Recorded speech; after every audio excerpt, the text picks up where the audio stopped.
Good morning, Ate Milet. Afternoon. Oo nga pala, good afternoon na. Shoutout po. Ay, ano. Ayan, Milos. Oh, bakit? Pinalik? Wala?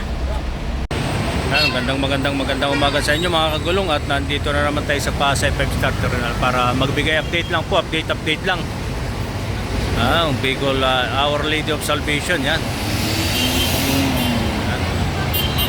Umikap siya ng bagahe. Kaya po kung papadala po kayo ng bagahe, nandito lang po yan. Meron po tayong cargo padala dito papuntang Bicol. Ayan, Partas. Dito naman, itong Bicol Isarog na to, papunta ng Calbayog, Katbalugan, Tacloban, Abuyog.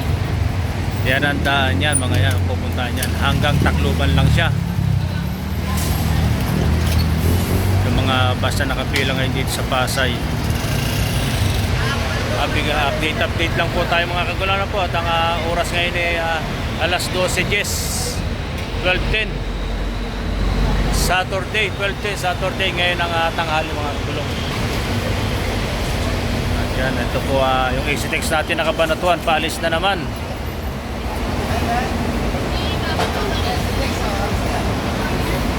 EasyTex.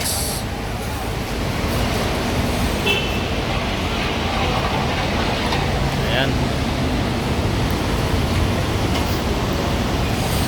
At yung San Carlos nasa likod. Pipila pa lang yan San Carlos na yan.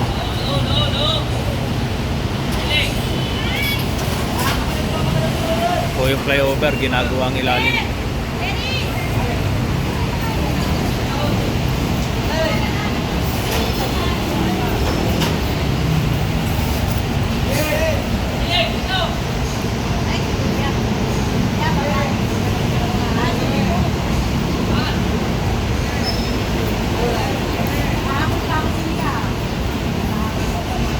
Ayan.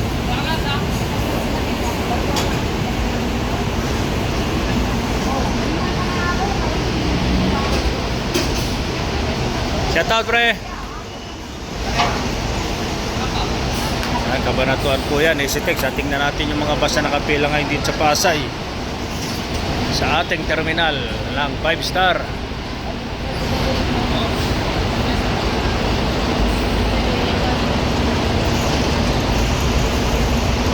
San Carlos, San Carlos, Concepcion, Santiago, Capas, Tarlac, Cuadro, no.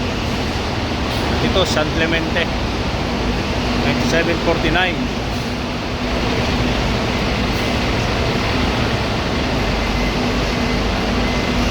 Siyempre di mawawala Bulinaw, 12:30 pa rin pong alis natin dito sa Pasay. 12:30 Manawag, San Carlos, Tagupan.